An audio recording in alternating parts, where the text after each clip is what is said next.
verse 43. Mark 5, verses 21 through 43.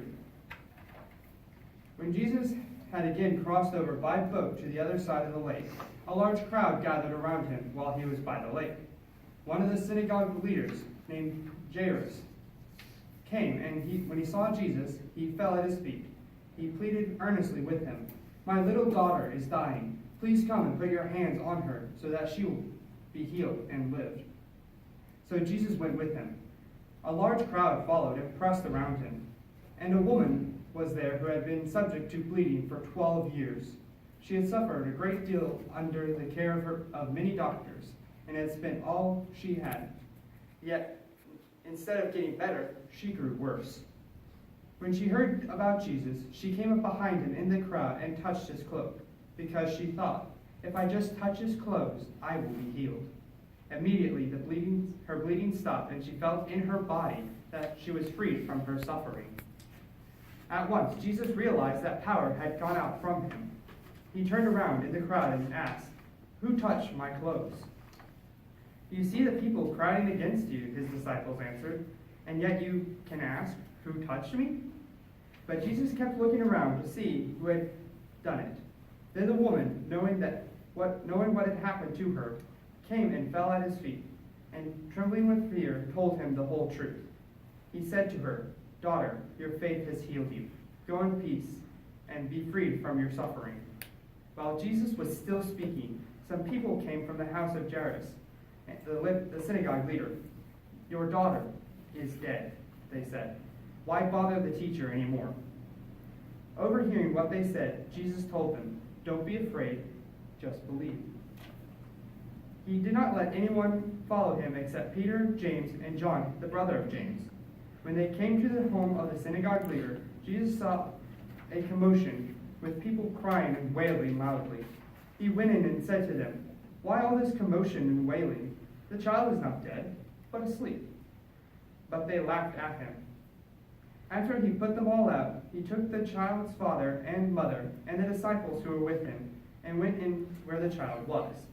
He took her by the hand and said to her, "Talia pomum," which means, "Little girl, I say to you, get up." Immediately the girl stood up and began to walk around. She was about 12 years old. At this they were completely astonished. He gave strict orders not to let anyone know about this, and told them to give her something to eat. So you might already guess where I'm going with this narrative, but bear with me. Now imagine that you have a daughter, your only daughter, and she is physically ill, to the point of death, and there is nothing you can do. But you hear about this miracle worker that can do amazing things, that not too long ago, even though he might not know this, that he has healed a man that was possessed by a legion of demons in the previous chapter. Now let's change the scenario up a little bit again. Let's say you are a woman, which that's a good portion of this class, but that's not the point, that has been subject to bleeding for 12 years, and there's nothing that medicine can do for you. And again, you hear about this miracle worker named Jesus that can do astonishing things. So what do? Do you just wait around and see if he'll come to you? No. You have faith that this man will be able to make you well if you ask of him. And this faith that you have within you compels you to go out, seek him, and ask for his help. Well, that's where I'm going with this today. But let's dive in a little bit deeper about the context of this passage and the grand narrative of the Gospel of Mark. The Gospel of Mark is separated into several sections. Now, we noticed in the previous sermon that we heard 2 days ago that there was a transition not too far before this from all these sayings to actual to miracles and actions. A scripture right before this, I mentioned earlier, was healing a man who had many demons to the point that they called themselves legion. And then a little bit farther, these healings and miracles and sayings turned the religious leaders against Jesus, but the crowds adore him. Right here is what I believe to be a sweet spot, where all the religious leaders and the crowds still like this man, even if they have their doubts about him. Now, speaking about religious leaders, let's look at the father of this entire story, Jairus. He is a synagogue leader. What's a synagogue?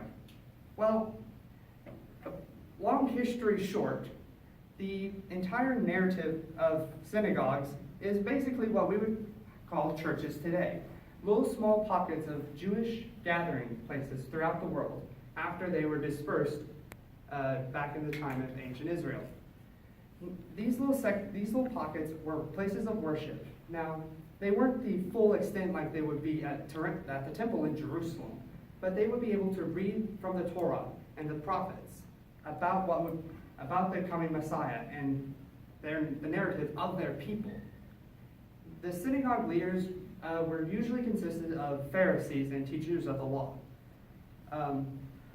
Excuse me. So we can assume that Jairus is a leading member of the entire town because he was a synagogue leader. The people who ran the synagogue were held in high esteem by the Jewish people, and being a leader of the synagogue held him in even more esteem. So it is amazing in my mind that he would be willing to submit himself to asking this miracle worker to heal his daughter. So now they're on their way to heal Jairus' daughter. But then we have something that most scholars call a Markan sandwich, where we start with one narrative, pause, insert another piece that seems unrelated at first, and then come back to the end of the first piece of the narrative. And once we have them all together, you can see the similarities and contradictions that depending on how Mark wants to organize these, organize this Markan sandwich. So we have the next person, the woman with bleeding. We don't get her name in Scripture, but I want to point out a few key things. We hear that she was subject for bleeding for 12 years, and an unnatural amount of time to be suffering from an illness. This kind of bleeding would be traditionally a little bit on the not really need to know this scale, but would be more of a unstopping menstrual cycle, unfortunately, for her. She would so with this, according to the Jewish law, she would not be able to go anywhere near her fellow Israelites, or Jews in this case, until the bleeding had stopped.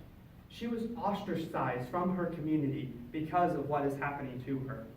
So she spent her money, all of her wealth, to stop this bleeding. But unfortunately for her, this never happened. She was never healed by the doctors and physicians with all the money that she had. So she's down to her she's at her last end of the road, and she hears about this miracle worker named Jesus. This is where the narrative of faith and belief come into play. She goes up behind Jesus and believing that if she can touch the hem of his robe, that she will be healed. She had faith that she will be healed by God. And lo and behold, she touches his cloak, she is healed. And all she could easily do at this point is slip away into the crowds and disappear, and no one would be the wiser. But Jesus stopped and asked, "Who touched me?" And I know we give the disciples a lot of just jokes about them, going, "Wow, they're not exactly the most brightest kids in the room." And the disciples answer, "Jesus, you're in a crowd, right? How can you say, 'Who touched me?' Because crowds wanting to see you, they will bump into you." But still, Jesus asked, "Who touched me?" The woman that is now healed from her bleeding comes up and says, "It was me," and tells him the truth. And this is where we get honed in again on the aspect of faith. Jesus said to her, "Daughter, your faith has healed you. Go in peace." Yay, that's our second piece of the Markan sandwich. Now we get transitioned back into the third and final piece. While all of this is going on, the Jairus' family comes up and says, "Your daughter is dead." But Jesus says, "Don't be afraid, just believe." And we've already heard about the rest. They come up and Jesus heals the girl, just like he did with the woman that was subject for bleeding. One quick thing I wanted to point out was that both of them had the number 12 intertwined with them. The woman was suffered for 12 years. The girl was 12 years old. Just kind of one of those cool, interesting facts that I love to hear about. But our faith leads us to action, because we believe that if we come to God with our troubles and sorrows, that he will heal us, and he will say to us, "Your faith has healed you. Go in peace."